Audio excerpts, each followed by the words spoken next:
This is Howard Ibach, author of 2 books on the creative brief. And here's David Moore. He's the creative director at Kingswood and Palmerston. Together, we are the Brief Brothers, and he's sitting in for our absent co-host, Henry Gomez. Well, David, today we have an amazing roster of guests. Steve Harrison and Dave Dye have decided to join us again. This time they're talking about their new book, The Howard Gossage Show. Can you hold up your copy? Because I'm a little blurred. Yeah. These two gentlemen have been out talking about their book for some time, and we're going to continue that conversation. And just as a little bit of background, Steve Harrison has been around for a long, long time. He's been a major award winner. In fact, he's won more Cannes Lions in his discipline than anyone else in the world, which is remarkable. And Dave Dye has an amazing archive, which he tapped to build this book on the work of Howard Gossage. He's been working for some of the biggest agencies, Campbell Doyle Dye, Mother, AMV, BBDO, and BMP-DDB, and many other agencies. Plus, he has his own podcast and blog post.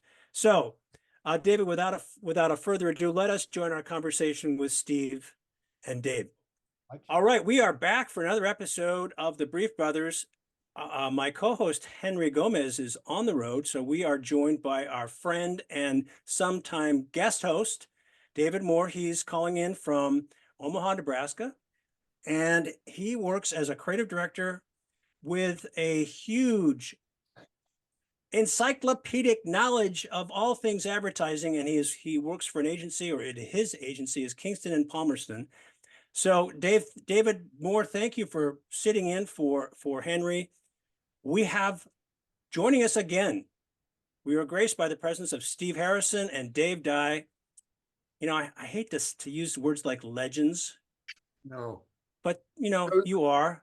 I think at this stage of your careers, you've done so much amazing work.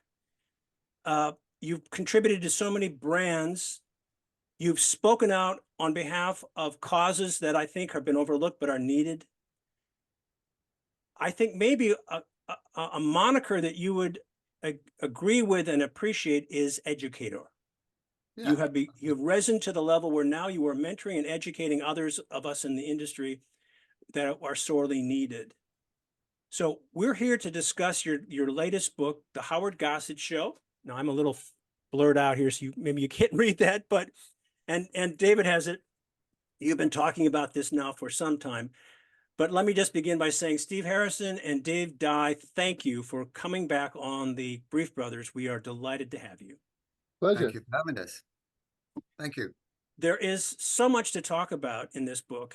And Steve Harrison and I had a couple of email conversations before this recording started to try to get a sense of how we should launch this conversation.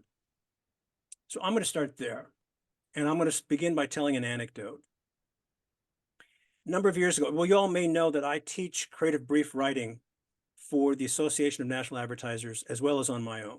And I've written a couple of books on writing briefs. So that's been a huge part of what I've done since I've left the actual creative work at agencies, where I did a lot of work for about 26 years.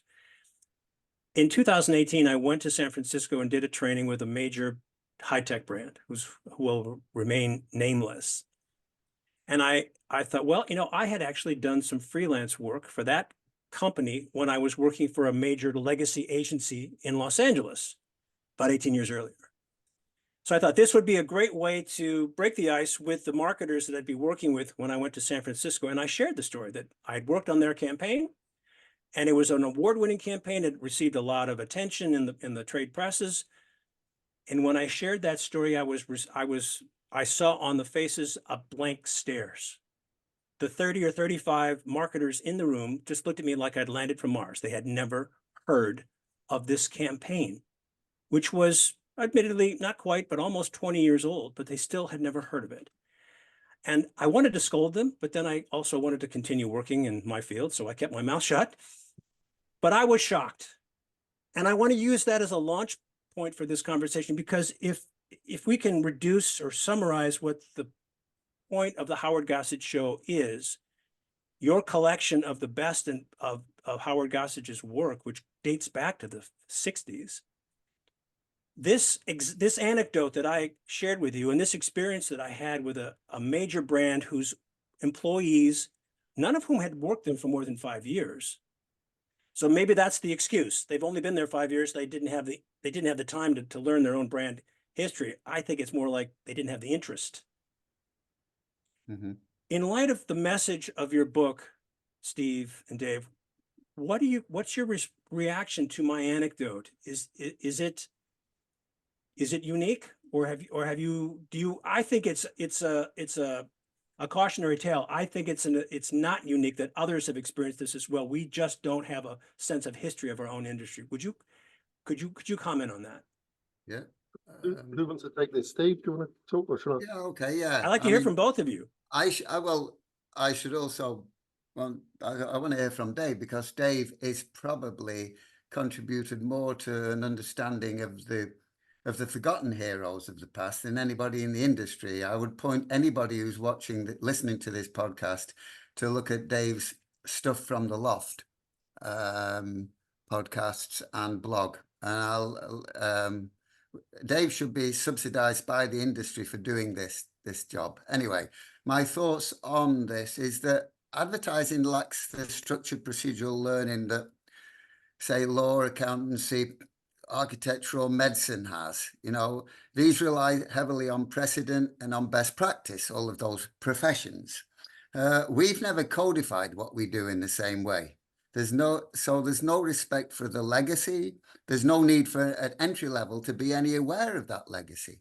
It's possible for you to come into the industry on day one and not have read a book about it. Okay. Now, some people are good at winging it and have done well by winging it. And so they perpetuate the system, I think. And agencies are quite pleased to let this amateurish learning on the job thing go, because it means that they can cut their training budgets and save money. So with no professional standards per se, we're enthralled to the next bit, the latest shining thing. What was successful last week? Well, let's copy that. Or we're enthralled to the fashionable nostrums that we sell to our clients. Every 18 months, something new emerges.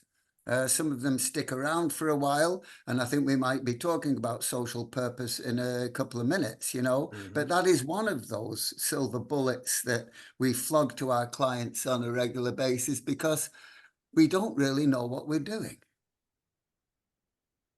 But that's my take on things. How do we overcome, unless Dave wants to chip in on that, being the great educator amongst us? Yeah, the historian amongst us. Yes. I suppose, it's absolutely true. And I suppose I started doing my blog because I was struck, it was about 12 years ago now, horrifically for me, because I was struck by the fact that there was a real schism, that it's interesting hearing you call it a legacy agency, Howard, when you were talking about it. There was this thing of traditional agencies and digital agencies, and the feeling at the time was traditional, that's all a thing of the past. That's like, I'm trying to think of an old 18th century thing, but and it's like, it's all about digital. And so you think, okay, let's see where that goes. And it just seemed like the digital work that I was seeing was dumb, uncreative, appalling, didn't make me laugh, didn't do anything, but it's just like nothing. And yet there was this big excitement around it. And I thought, well, I like ads that make me laugh or that get my attention or teach me something. I still like all that stuff. So I started sort of coming out of the closet to some degree when there was a big risk you'd be called a dinosaur, to say, I like this. I think Paul Arden was really good. I like all this stuff that Tom McGilligan did. I know they're press ads, but I think they're really clever and they're funny and they're interested. And he's got me engaged in subjects I wouldn't otherwise engage in. And I think over time, it feels like, there's a lot of people now. I'm not saying that but there's a lot of people who post old ads and they're celebrated in a way they didn't used to be. There's still a bit of a schism. I think, as Steve says, there is this big gap between there's always creatives who talk about being brave and being all about the future and all that sort of like bullshit, really, to some degree. And if you do that, you can't reference the past because the two clash. So we're sort of an industry that almost refuses to learn from the past because it feels uncreative, you know, whereas I've always loved work from all different periods and people of all different ages, because if you're really into it, you're just interested in good solutions. And although, you know, there may be ads that Tom McElligott did 50 years ago and the men have flared trousers and, you know, porn star moustaches, it's still a clever idea. It's still interesting to engage with. It's not, doesn't make it any worse to me. It's just some of the fonts and the things have sort of changed over time. So I think, as Steve says, because we resist learning and codifying certain learnings, it causes us all sorts of problems to do with the amount we can charge, the age of the people we employ, which is linked to the amount we charge. There's a whole bunch of things that mean we have to sort of busk it as we go along, because people think, well, that's creative. You don't know where you're going. You're just going to turn up and some crazy thing's going to come up. So obviously, I think that's a shame, because it's in everything else in the world, there's so much that people learn from history and benefit from. So if you don't know your precedent, you have no sense of precedent, you've got no sense of the legacy, you've got nothing to draw on to basically explain and to rationalize why you've done what you've done. When you're confronted by a client and they don't like your work and you do, and the client says, hey, Steve, it's all a matter of opinion, man. You can't turn around and say, yeah, I know there are two types of opinion. There's informed opinion and your opinion. If you haven't got an informed opinion, the client thinks that you does not defer to you. You understand what I mean? You know, the client goes, yeah, well, you may think that, mate, but I'm afraid, and they do not respect or defer to you. You know, if you can't go in there and say, the reason I've done this is because, and you can draw back on past successful pieces of work which have adopted similar strategies or been equally as unconventional or whatever, then it looks very much like you're just making this shit up. Right. And clients will overrule you, you know? Yeah, Howard and I were talking about this, and it's like in almost no other creative field do we ignore the past. If you're a musician, you study the past. If you're a writer, you know the work of the great writers. If you're an artist, Howard talks about seeing people copying and painting everything else, but in advertising, we pretend that it didn't happen. There would be no Stephen Sondheim, the greatest lyricist in our lifetime, without Oscar Hammerstein. And everybody knows that in the music, in the field in which he works, no Hammerstein, no Sondheim, you know, kind of. But I don't think there's anyone in advertising, although I would say no Gossage, no Harrison, you know, and I'm quite happy to say that, you know. But there are very few people who can ascribe their success to the giants upon whose shoulders they have stood. I'm going to make a confession now, and Steve and I've said this to David Moore, and Steve and I were talking about this before you signed on, Dave. I just shared with you a lament that we all, I think, believe that we don't have a deep history of our own industry. And now here's my confession. I knew exactly two things about Howard Gossage before your book arrived: his name and the quote that everybody knows. Yeah. People don't read ads. They read what interests them, and sometimes that's an ad. So when the book arrived and I read it from cover to cover and was fascinated by it, I was expecting to see all kinds of ads that I hadn't seen in a long time. This is all new to me. Yeah, that's good. All brand new to. And so where this book is for many of in our industry, a trip down memory lane. For me, it's a history book. You're a bloody Philistine, Howard. I know. Yeah. I know, but I think as Steve and I were talking before we hit the record button, I want you to share this anecdote with us, Steve. I think I'm speaking for a lot of people in the United States when I confess my ignorance, and I'm willing to just be a guinea pig and say, you know, I'm not the geek. I like to think I'm really into the industry and care about the industry, and I teach. Mhm. but I clearly don't know as much as I think I do. I'll be honest and humble enough to say, well, there's still a lot more for me to learn. But Yeah. Steve, But share your anecdote about the reception that you've had for this Sure. book, Yeah. where you've had it. And Dave will bear this out, that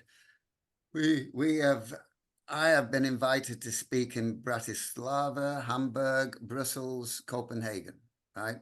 The response throughout Western Europe has been terrific. Australia, it's been terrific. United Kingdom, it's been terrific. And what baffles me about this is that Howard was speaking, he was the master of that conversational style. But it was, let's face it, he was speaking in mid-20th century American, which an audience in Bratislava, Hamburg, Copenhagen, and Brussels probably might struggle with, but they love him. They love him. People in the UK love him. I mean, people say them. I start reading. Once I'm into the second act, I'm into Howard's world, and I get the rhythms, and I get the jokes, and I get where he's taking me, etc. But the United States, yeah. a prophet is not without honor except in his own country, I think Jesus Christ mentioned. And I feel that about Howard. I feel that he wasn't popular in 1964. He's not popular in the United States in 2024. Do you No, suppose talk about- I'm sorry, please, Dave. So I think it's odd because, we're in the UK, but some of the best people who've been in the industry since I've worked in it seem to absolutely adore him, like Jeff Goodbury, Yeah. Dan Whedon, yeah. Wyden, Yeah. Alex Bogusky, almost three completely different eras, sort of overlapping a bit, but who are more, they're more than sort of a passing acquaintance with him. They seem to, I think, is it Bogusky who said they would, when the digital age turned up, they'd say, what would Gossage do? Yeah. So it is funny because I think it seems like in his lifetime, he was a bit of an anomaly doing his sort of thing that didn't get anywhere near, it was a small agency, really. Well, it was a small agency, and it didn't get anywhere near the publicity that, Bernbach or Ogilvy or any of those kind of people. So on one level, it's not surprising that he's not better known, but I think, but he should be, because he's clever and his stuff is very, very relevant today, I think. I think Absolutely. you kind of hit upon it, Dave, when you said why you started stuff from the loft, though, because in the onset of digital, everything that was analog was like dismissed as we can learn nothing from that. I think in the 1960s, everything, if you substitute digital for telly, suddenly everyone was doing telly. And that print work stuff that Howard was the master of was the same kind of like, oh, forget that, and especially that long copy stuff, especially when we know Bernbach's taught us how to do a press ad. 3/4 size of the page is the image, 3 columns of type, start with a joke, end with a joke, Because they kind of look old fashioned, these ads. It's funny. Yeah. I find myself occasionally I'll give a book to someone. I go, read it. Don't just read it. It might look boring on a first flip through, but actually read it and absorb it because the ideas behind it's like the clothing they come in is 50s and 60s. But the Salada tea is a great example because in a way, if you flick through that, you see a couple of, there's the very interesting Copyholics thing, which I really like. But then there's some ads about gypsies that are a wall of text and you think, should I read them or not read them? But if you went to an agency today and you were doing work on a tea account and you go, why don't we print fortunes on the bit of the tea bag, put them out, and then a few months later, we'll put out a story that the gypsies are, it's slightly problematic now, even calling them gypsies. But that aside, you put out a big PR story and you run work around it, particularly on social media, about the fact that gypsies are going on strike because their living has been taken away. They can no longer, their income from reading tea leaves has been taken away. Now, aside from all the problems of what you call them, whether you could do that idea, the actual idea is like a big interesting, media neutral idea that people aspire to. It's not, but it's represented by a couple of long copy print ads, you know, so you have to sort of read it. You have to read what Steve's written and look at the ads and kind of think about it. But I think, yeah, I mean, I think he's what we'd call in the UK as a piss taker, really, isn't he? I mean, you read all He was. you know, even Can you his translate? humor. Can you translate that into Americanese? Just What's the friendly translation? He's just a wind-up merchant is another UK term. Yeah, It's you've got quite a few versions, quite a few. Yeah, I'm trying to think of one that crosses the Atlantic. He was he- being very irreverent. Let's put it Yes. that He's irreverent Yeah. and playful, so he's sort of almost playful. you're on a journey where he's kind of pulling your leg. Is another English term. Why are there none of these that are going? no, I mean, as I was reading the copy, and as I was saying, Steve, before, I come from the world of direct response and direct marketing too. So I love long copy. I'm a storyteller. And as I was reading the copy and these long ads, which, you know, the last time I saw any kind of long print ads was for Paco Rabanne in what, the 90s, Yeah, 80s, I know 90s? those. Yeah. Yeah. I realized I'm writing in his style, or I wrote in his style. Yeah. He obviously did it much better than I do. I'm not going to say that I'm as good as a writer as he was, but that was what I aspired to, that conversational, tongue-in-cheek, have fun, as much as my clients and my creative director would allow me to do before I became creative director myself. And I said, this is what we're going to do. But, and so I learned from him, even though I didn't know who he was.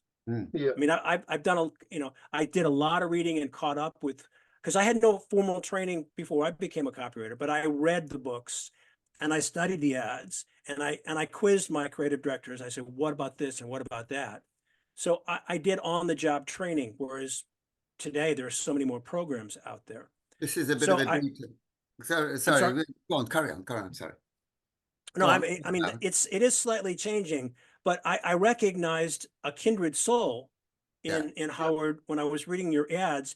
And, you know, this is now a prized possession in my growing collection, my unendingly growing collection. It's never going to stop of ad books. Yeah. And this is great.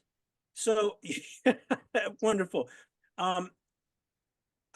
Let's kind of pivot here a little bit and talk about what can we do to make the change. I suggested to you, Stephen, in an email that this might be a bottom-up kind of, requires a bottom-up kind of revolution, but that assumes that the young people today are more aware of our history.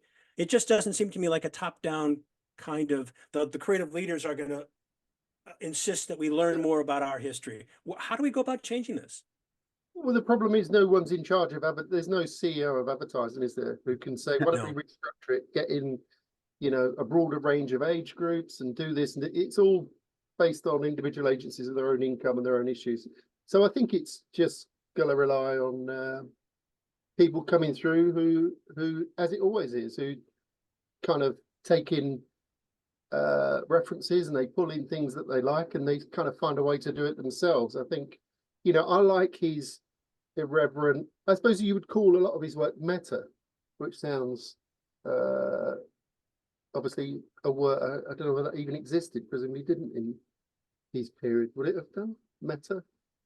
Well, if you understand what that term, I mean, meta is about, you know, I understand meta is, you know, examination of all of the things that fall under that category, you know, like a meta vision or meta.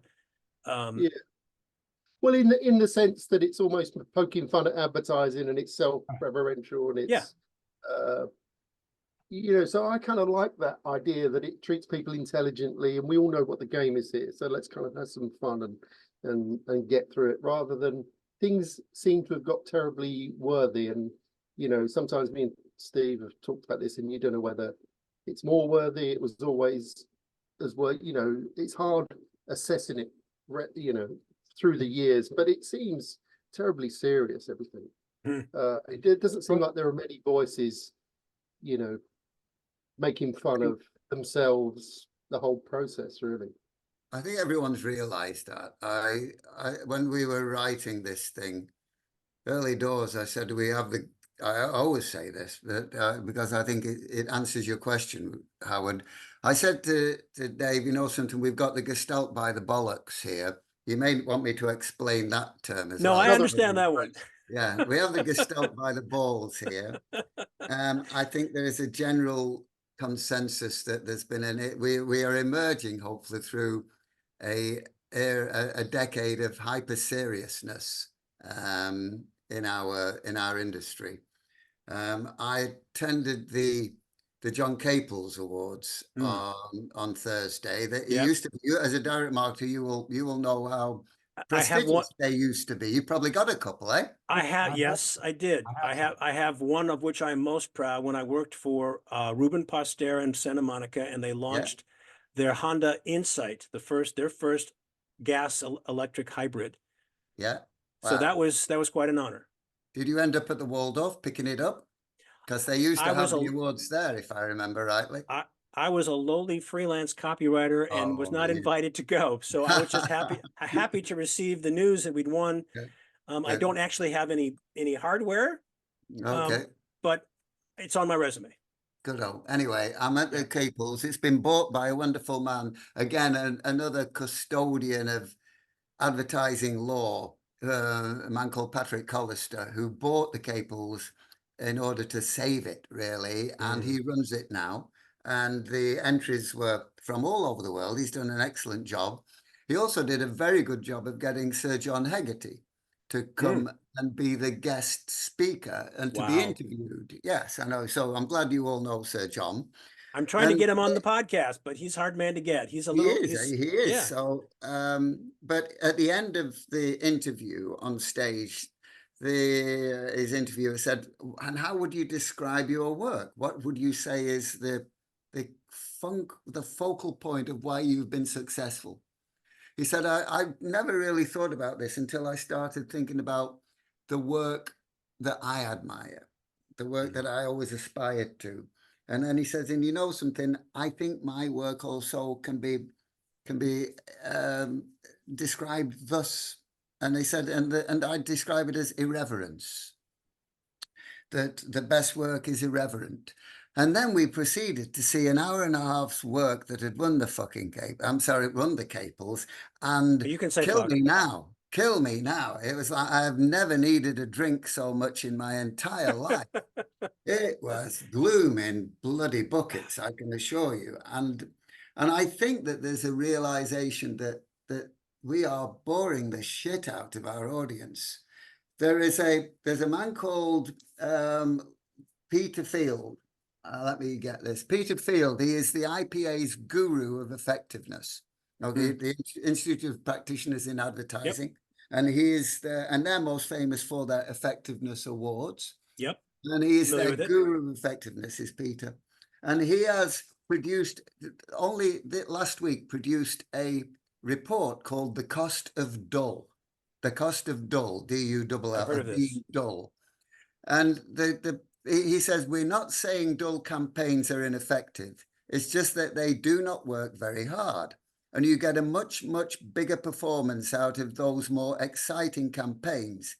It can be 6 or 7 times greater for every euro, dollar, or pound you put behind them, comparing a dull campaign against one that is entertaining. An effectiveness to the measure of 6 or 7 times more effective. It's estimated in the areas of durables and retail that it costs dull advertisers $20 million a year to be putting their work out in comparison to advertising that is entertaining and exciting and interesting.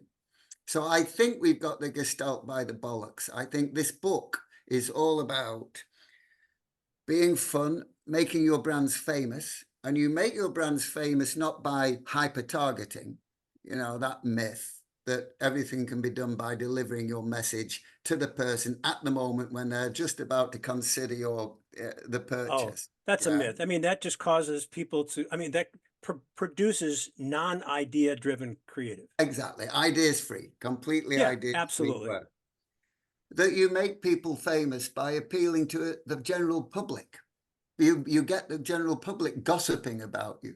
And that is precisely what Howard Gossage did. He got people who had never drunk and never would drink talking about Irish whiskey distillers, Rainier and Rainier Ale. You know, he got people who would never fly in their lives talking about Qantas, the Australian airline. You know, he got people who didn't have a driving license talking about Rover cars. When was the last time any can we think of a campaign for a brand that produced that kind of effect? I can think of one, and there are probably others. I'm not saying that there aren't any, but the one that I can think of most recently is for a company in the UK. Because for about 10 years they produced Christmas spots that won the Effies, the John Lewis. I mean, that was, it wasn't laugh out loud funny. It was, how do I not cry? Yeah, it's entertaining. Yes, it can be. Pathos is just as effective, you know. When I would do my training, and David Moore, I'm going to give you a chance to, because you're just like chomping at the bit here, and it's like I'm running away with the conversation here. I apologize. But when I used to do my workshop, or when I've done my workshops, I would ask the question, how many of your brands, when was the last time someone called you up and asked you, when is your next ad campaign coming out? And they looked at me like, what? So that would happen routinely with John Lewis. Around September, October, people would call the store and say, when is your Christmas campaign breaking? If all our brands were so well embedded and beloved that people would call and say, I haven't seen your ads lately. Oh my goodness, it would make our lives so much easier, but it's not happening. The difference between dull and entertaining is the difference between propaganda and show business. Yes. You guys strike on And Howard's great message is, we are in show business. Yes, exactly. Hence, it's the title of the book. And you know, advertising needs to reclaim its place as entertainment rather than an annoying interruption. It should be, oh, I'm looking forward to those great ads because they make me laugh. And they'd be something we can share and we can talk about. And that's what you referenced that in your book, and you talked about Bob Hoffman saying this and that. But brand fame, that's fundamentally our goal. It's not to generate this many likes or this many followers or how many clicks. It's to make our brand famous, because in advertising, we don't control much of the rest of the sales process. We don't get distribution, we don't get pricing, we don't get those opportunities. All we can do is make people go, oh yeah, I like them. And that's it. So, you know, I use the term legacy agency just kind of as a placeholder. What I meant by that is that these are agencies that have been around for decades, for a very long time. Yeah. So if I'm using that in an incorrect way, you know, please let me know. But not at all. I registered in the same. It felt in the same way as traditional agencies, which caused such a. I mean, over here anyway, with them being trashed. I worked for Team One Advertising in the 90s, and Tom Cordner was he was the CEO and executive creative director, chief creative officer. He was the one who wrote the famous line for Lexus, "The Relentless Pursuit of Perfection," which became iconic until they walked away from it. And I've never quite understood why they walked away from it. But in any event, in the 90s, I recall just hanging out with Tom in the hallways as he was talking to other creatives, saying something that I remember now only because people are talking about it today, and you just mentioned. He said, in the 90s, he said, we want to make our clients famous. Yeah. But he was saying that long before I ever heard anyone else say it, before Bob Hoffman said it, before Paul Feldwick was saying it, before you were saying it. So some were deeply imbued in that notion very early on, but it's a concept that didn't catch on until I think most recently. Yeah. When did you first, I mean, have you always known that this is about making our brands famous, or is this a relatively new concept?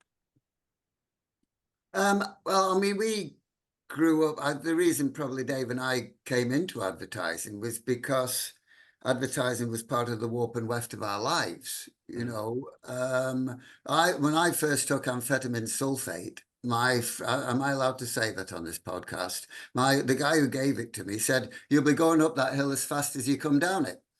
And that was a line from the Holvis ad. Dave will tell you that was the line, and you know, the wonderful Holvis commercial. You'll be going up that hill after eating a slice of Holvis bread. And it was done in a broad northern accent, probably not unlike mine. You'll be going up that hill as fast as you come down it, you know. And he was a guy on a bike going up a big hill. and it was it was part of our culture, advertising. You know, kind of we you know, we could hum the we recited the jingles, we hummed the tunes, you know, kind of we referred to people using advertising as part of our lexicon, you know, kind of. So we were, as you were, we were all brought up with which brands had been made famous and household names and part of our culture through ads, you know. So we may not have had it theoretically drummed into us, but we knew it instinctively that that was the point. Bob Hoffman is famous for having written a very long piece on LinkedIn, making his claim that every creative brief should be the same 3 words over and over again: make us famous. Yeah. Yeah, and I know you've talked about this before. To me, as a teacher of the brief, I agree with that in general. But let me ask you too, Dave Dye and Steve Harrison, if you were partnered on a project and the client gave you the brief, make us famous, would that be enough? No. Of course not. But, No. but so I don't understand the rationale. Like, that's all we need is make us famous. I get the objective, but we need much more than that. Is it? Sorry, Go ahead, occasionally Dave. I would get briefs like that. Abbott Mead or BNP or something. Very occasionally, it would be, it's great news. You've got an open brief. Just do something amazing. And it was That's not a brief. It's the worst thing in the world because Yeah. A, the expectation is through the roof, and B, you've got nothing. You think, well, I've either got a million things I could work with, which is a problem because then you just go around in circles, or, you know, so I'd rather have the ambition of doing that, but, you know, some clear motivating reason why someone might be interested in this product or why they should buy it, or some insight or something. Otherwise, you know what, you can't just drum up a, you know, something famous out of nothing. I don't think. A brief But I is think I was going designed. to say BBH is they used to do things called AR reels. Do you know what that is? You probably, it's not an American thing, where there will be a register where all of the ad agencies would have portfolios and reels of their work that clients would go to, and they'd get together shortlists. And I know in the mid-90s they didn't have any words other than the Fame Factory. So that was their, you know, I think the Fame thing I would have thought was been around. I would have thought that's been around. I mean, I suppose that there's maybe more focus on it now as it seems to have drifted, particularly with digital. But yeah, I mean, I think that's my thinking, Dave. I think really. I would agree that I think it's always been around, but just never used those terms because we didn't have to, right? I think there was probably a point where people wouldn't use it because that was an obvious thing, but because it's drifted and moved around, it feels like that's something that perhaps people are gathering around again to get some sort of focus on the business, because it feels terribly fragmented now. We've moved so far away from what those objectives used to be. You know, Byron Sharp is famous for his book, How Brands Grow, and he talks about something called mental availability. And, Yeah. and there's a list of things that you know that I use to trigger people's mental availability on brands that they knew that would exist or made famous before they were born. And a couple of them that, and I don't know if you know these, you probably do because the brands are so famous, but if I were to say, My Bologna has a first name. No. Are you familiar with that brand? Well, No. it's an American brand. It's a jingle. Brands don't use jingles anymore. And I'll destroy people's earlobes or ears by singing. It's My Bologna has a first name. It's OSCAR. My Bologna has a second name. It's MAYER, and on and on and on. And it was a jingle embedded in my brain when I was a kid. Yeah. And there are so many others like that, you know. Yeah. Maybe one more recently was meow, meow, meow, meow, meow, meow, meow, meow. Yeah. Brands don't use jingles anymore. Steve is looking at me like it's like, no, what? no, Howard. No, the reason I'm looking at you like that is because, Howard, do you not know that people who work in advertising are very serious people? Oh, of They're course. very, very clever. They're very important, clever people. Scientists. Yeah, well, they've all 86% of us have been to university and have a BA or a master's. We don't do things like jingles. I'm sorry, I know that's I have a master's degree in creative writing and in literature. So come on, let's not talk about jingles. That would make me look silly. Yeah, exactly. No. How would we advertising has we've moved far beyond doing things like that. We are actually setting the society's moral compass. Do you not understand? And you can't reset society's moral compass with a jingle. You can become famous. Well spoken. Well spoken. That's just and that's exactly the conundrum. Do you think we're moving away from that and fast enough? I think that, as I say, I think that there is a sense that, I mean, as far as moving away from resetting the moral compass, I think that clients have realized that that was a complete self-indulgent wank, to be quite honest. I'll I give know that you, word too. yes, yeah. I'll give you, I mean, I rest my case with Mark Pritchard, who you may know was the head of brand at P&G, and there was no more ardent a fan of social purpose than Mark at P&G. You know, growth, good comes before growth, etc., etc.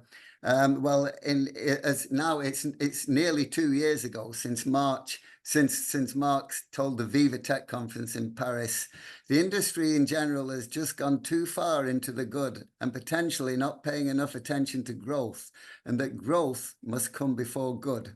The order matters because first and foremost, we're in business. Our job is to innovate on our products. Our growth drives economic good. Growth drives jobs, and it decides the partners you work with, the retailers you work with, and then it enables you to do more good for society and planet, which no one would argue with. Force for growth leads to being a force for good. Now more than ever, double down on making sure you have superiority from a product standpoint. Back to basics, and a back to basics driven by something called the cost of living crisis. Yeah. Well, here's something that may surprise you, maybe not. I have been invited on occasion to speak to college students, which is something I love to do. Some students who are just taking their first course in, there's a host of different topics, but it's all related to advertising, promotions, brand strategy, creative development, whatever you might want to call it.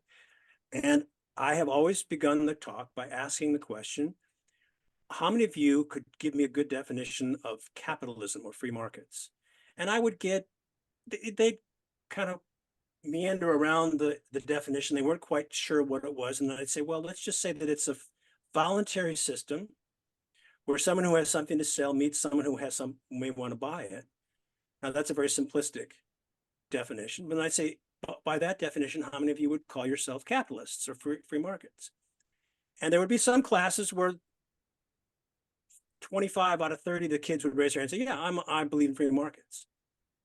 But there would be some classes where 3 kids would raise their hand and say, I'm a capitalist. They just weren't comfortable with it. And I'd say, I'm simply pointing out that if you work and want to work in advertising, you're going to be a big part of the free market capitalist system, because you will be helping companies sell their products, which in turn will provide income for the employees, income for the manufacturers who want to, buy a house, buy a car, send their kids to school, go on vacations. This is part of the process.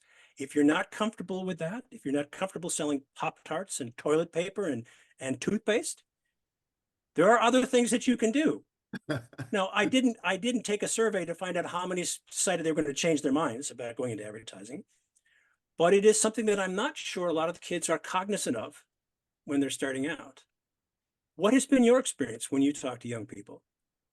I think that a lot of youngsters have been schooled to believe that capitalism is synonymous with exploitation of the workforce and despoilation of the environment.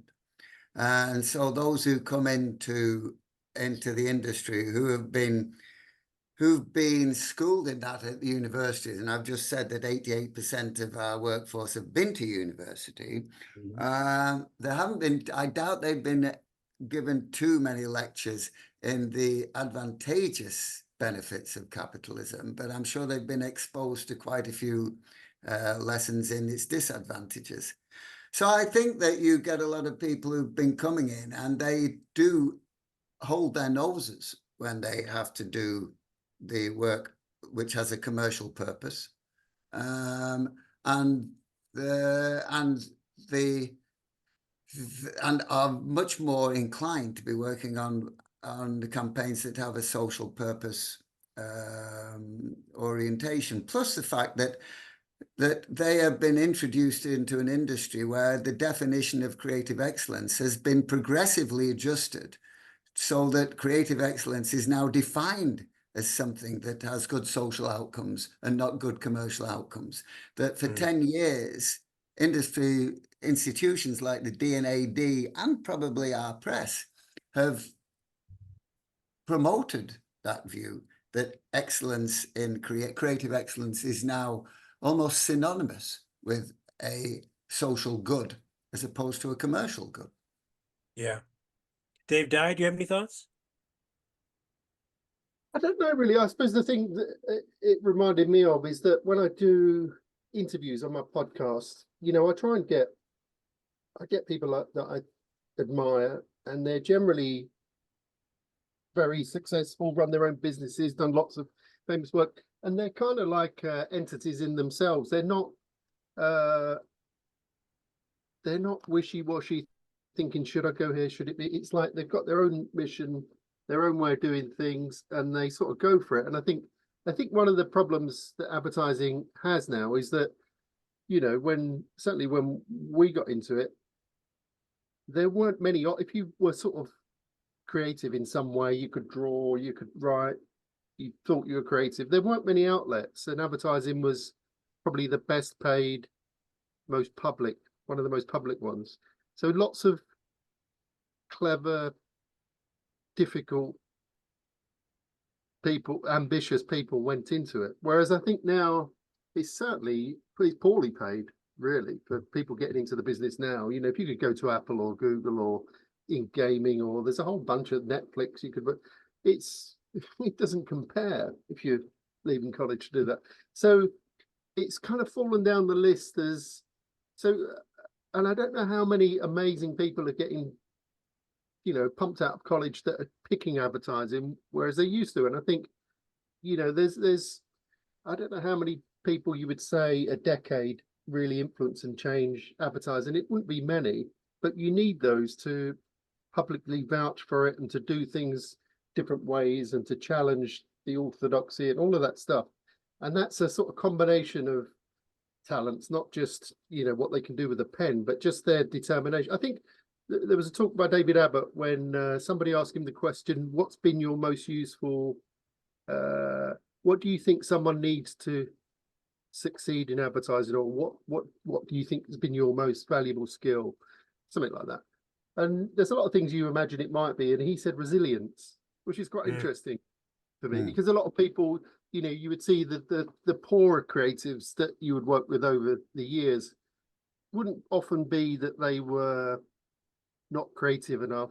It would be that they would give in after, you know, one round of work's rejected, and they sort of flag and think, oh, so, you know, sod it. And they, you know, whereas that sort of resilience of just keep fighting things and having that stamina and energy, I think is really important. And I don't know, you know, presumably we must have dropped a bit in terms of how attractive we are to people coming in the business, because I think there's a lot of reasons for that, one of which we've already touched on. We don't see a lot of great advertising now. No. So why do you want to do that? We grew up seeing great advertising. Oh, I want to do that. You know, we don't see. But to your other point, my mentor, a guy named Jay Scholberg, told me the most important skill a creative person can have is, like you just said, resilience. You're gonna get knocked down, and if you don't like being told no, you don't like being told you're not good enough, you're not going to want to work in advertising. Was Bob Berry, who worked at Fallon, who once somebody said, you know, the Continental Bank campaign, which won all kinds of awards, and Bill Westbrook said, you see that campaign and you think, oh, that's the first thing that he did. And he said, I can tell you for a fact, it wasn't the first, it wasn't the second, it wasn't the sixth, you know, and on and on. And Bob Baer says, if the client's dumb 12 times, they have to be smart 13 times. Mhm. Yeah. Not many people want to do that. They want to take the easy path. And I think that that kind of person is unusual. You know, there's a finite amount of people who are that obstinate. I mean, it comes with a lot of, I would say that comes with a lot of character traits, which can be being difficult, being passionate, shouty. There's a whole bunch of things that are a little bit more problematic than they used to be now. But and if you don't get those people coming into the business, you don't get someone keep going for 13 times. You know, if you can talk yourself into the fact that every time the work's rejected, you think, okay, great, it's a chance to do something better. Let's go again. Or you can think, why do they hate me so much? Well, we're like an industry of masochists, the ones who survive. I mean, I can remember being told, I wrote some long copy for a client. My first job, it was my very first job in the industry. I was a junior copywriter, and I was writing some copy for a hospital account, and the client was a nun because it was a Catholic hospital. Right. And she had a little something or other that tested copy and didn't want anything above an 8th grade level, which is basically elementary school level. And I went through 8 rounds of copy before I got it right. This is my first job. I had good reason to run for the hills, to flee, right? Yeah. So apparently I had that resilience that you're talking about, or masochism, or both. I don't know which. But if I can drag the conversation back to your question about how do people regard capitalism, and I said that you may get the response that it's synonymous with the exploitation of the workforce. We now have a work environment that's dominated by the HR department, and also by a acceptance or an idea that to work more than 8 hours or 7 hours a day is damaging to one's health, one's mental health, and that it's an exploitation by the management of the workforce. And you mustn't email me after 6 o'clock at night, and you can't possibly expect me to work after 6 o'clock at night, otherwise I'll take you to a tribunal. And what you're talking about is the resilience of people, and the stamina of people is not being tested anymore, because those people are being dissuaded from actually putting that extra stretch in, that extra shift in, because it's regarded as not being good for them, and it's actually not to be rewarded. You know, kind of the people who stay late are you're not to be encouraged to do those things. You're not to be encouraged to be resilient. The work-life balance is to be protected at all costs. Yeah.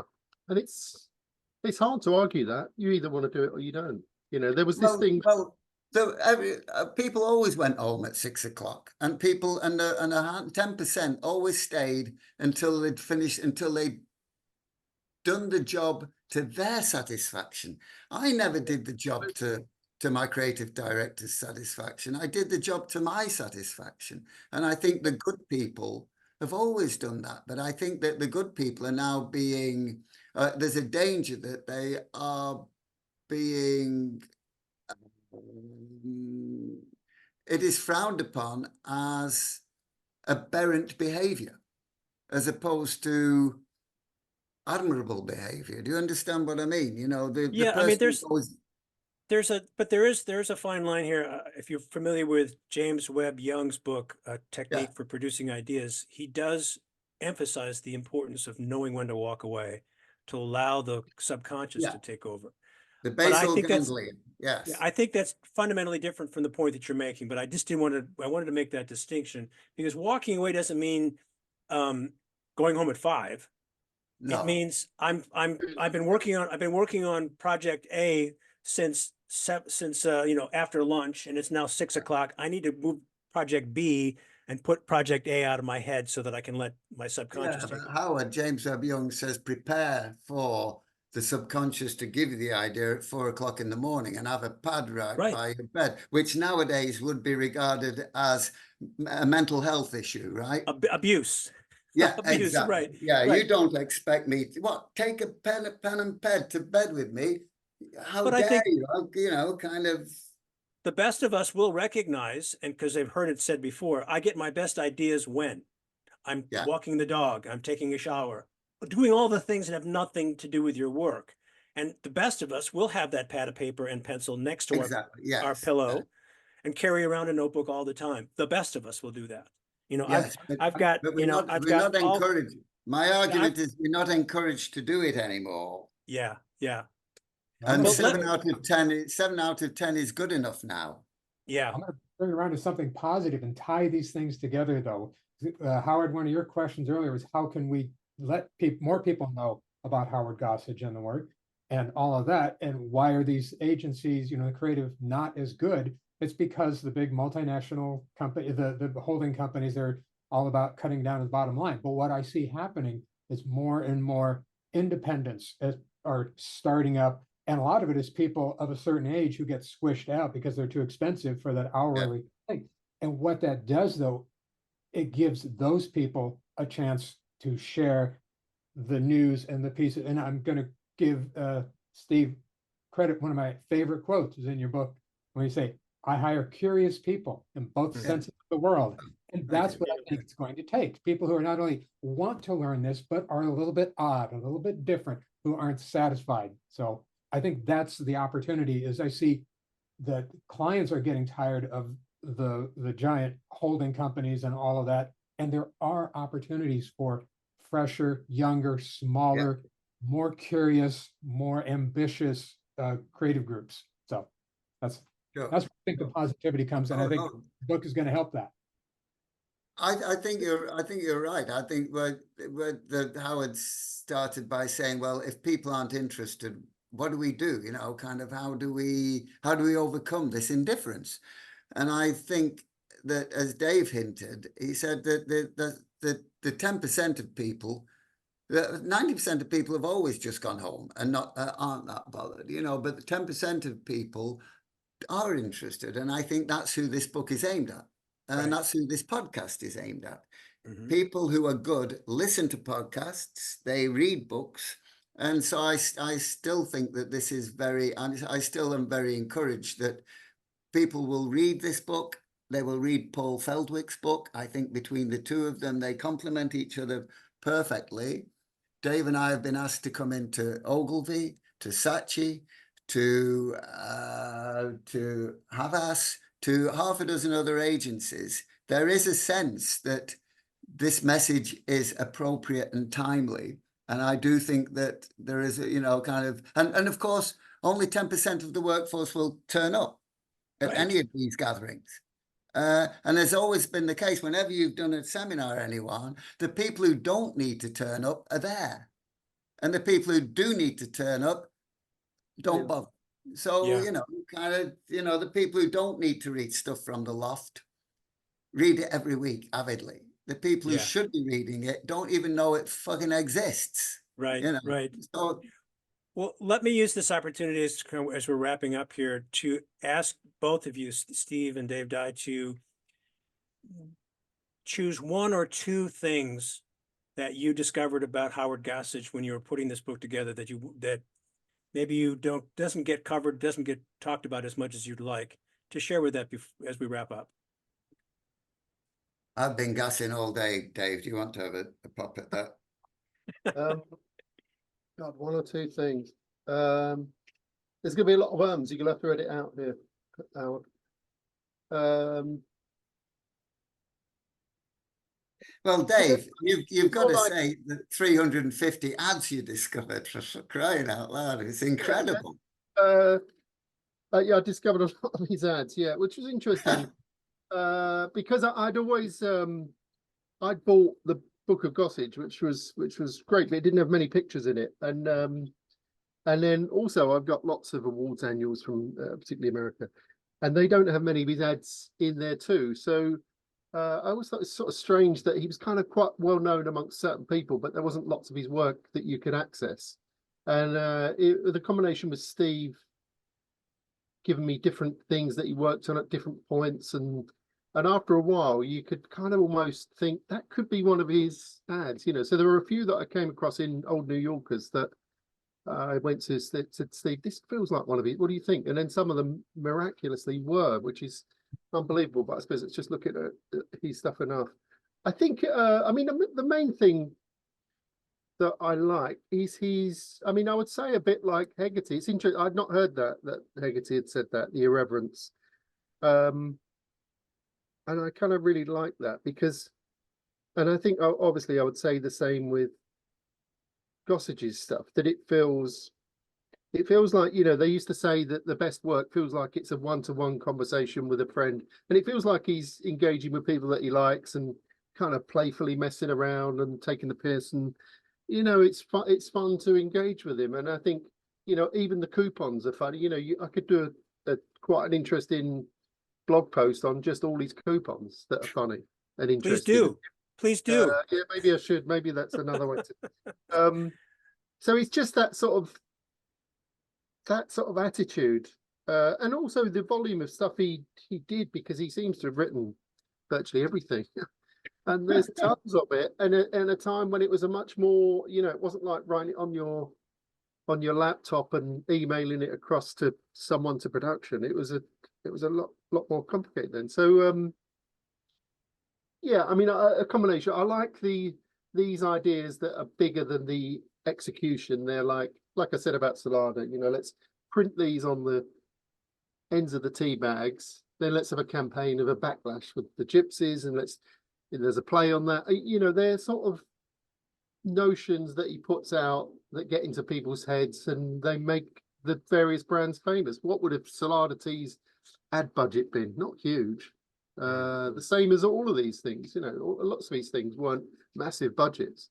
And he's sort of, I'm going to say that English word again, he's sort of piss-takey way of not taking these things too seriously, and it, because it feels irreverent, it feels confident, and it feels attractive to me. So I like those things. Well said.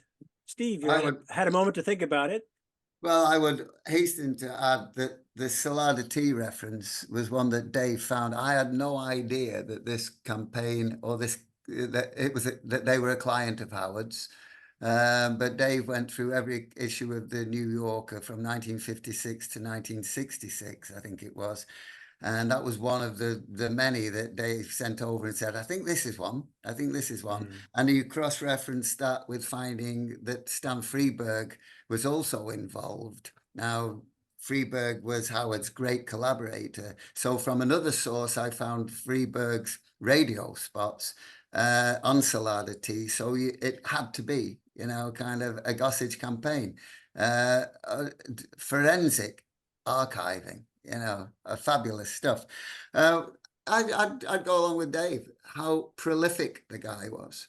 You know, I mean, just the most, not just a brilliant writer, but his output was, I don't know anybody who was as prolific as him.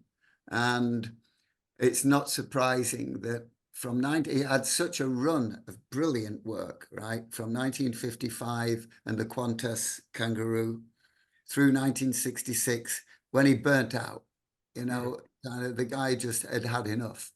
And I think that was also a revelation to me, that he just had enough of writing, you know. And he got into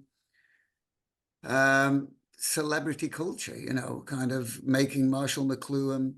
And the other great thing that I learned was the biggest, perhaps the most successful piece of celebrity making was that of his own image. If you read the last chapter of the book on the personal brand, I think again he was decades before everybody else with the creation of his own personal brand. It's a masterclass in it. But this is so wonderful. What was wonderful about Howard, it's rooted in huge talent. You know, it's not rooted in an ability for self-aggrandizement, which is what personal brands are nowadays. There was at the core of Howard's personal brand, there was a massive talent and intelligence. And I think Dave, go ahead, Dave. One thing I'd like to say, I don't know what the age group of the people listening to this is, but there's there's a temptation to think they're saying people aren't as good now. It was all great then.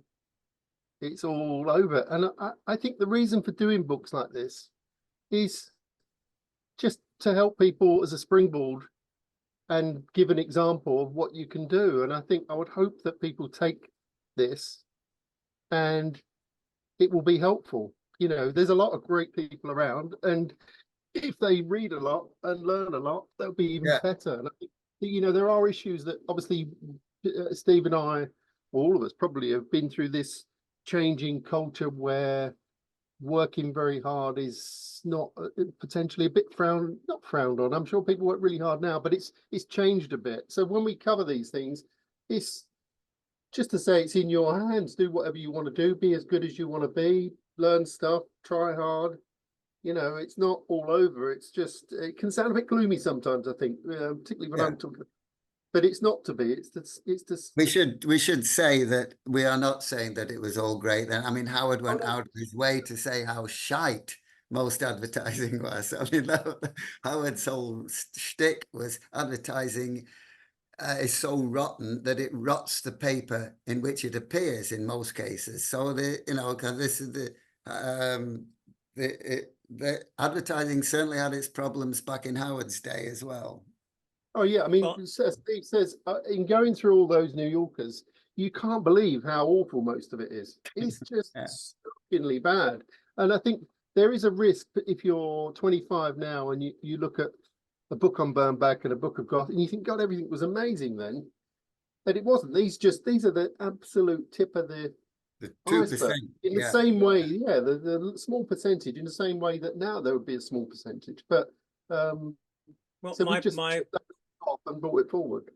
Yeah, my podcast co-host Henry Gomez, who's not with us today, likes to say that in absolutely every profession, there's a bell curve.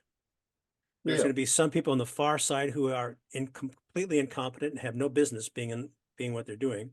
There's on the opposite side, there's this tiny minority of people who are so dedicated, so committed, almost insane in their obsession and love for it. And the rest of us are in the middle. So you can say that about people in their professions. You can say that about the ads. Most ads, I think the bell curve is generous when it comes to ads. I think 98% of what's out there is crap. And that hasn't changed in decades. No. Yeah. No. The golden age was an exception. And I can remember when I was at Abbott Mead Vickers on a slightly different thing. At the time, it was the head of the Gun Report. It's the biggest agency in the UK. And I can't remember it was someone at the top had said, essentially, it's run by 14 people. There was, I think, 600 there at the time, 14 people. The others can come and go and we can swap them, but there's about 14 people that you can't really lose any of them. And it's not necessarily the obvious ones. It's not necessarily the 14 most senior people, but there's like key people dotted around that hold it together. And I think, you know, that's always been the case. There's a small group of good people, and then lots of people who drift around, as we say, who are not quite as into it, which is fair enough. It's their life, you know, do what they want. Yeah. It's that 1% who put out amazing jaw-dropping work that inspires the rest of us. Yeah. I'm not necessarily so. I think that as long as you create the right environment for people to shine, I think it's just creating the right environment for people to do their best work. I don't think that it's. I think that the 1% or people are the ones who facilitate that. The managers, the management who actually allow people and give them the freedom and create the culture that and the expectations and the you know, kind of that. I think that's what makes that's what makes great agencies and great outputs. I mean, with Howard, he surrounded himself with very, very clever people and gave them their head, you know. Well, Dave Dye and Steve Harrison, you have given us a book in the Howard Gossage show that I think is a catalyst for all of us, an inspiration to remember where our roots are and to inspire us for future work. So David Moore and I thank you for joining us again on the Brief Brothers. Thank you so much. Thank you. Good stuff, Howard. Good stuff, David. Together, David and I are the Brief Brothers. Until next time, bye-bye. Bye. Okay.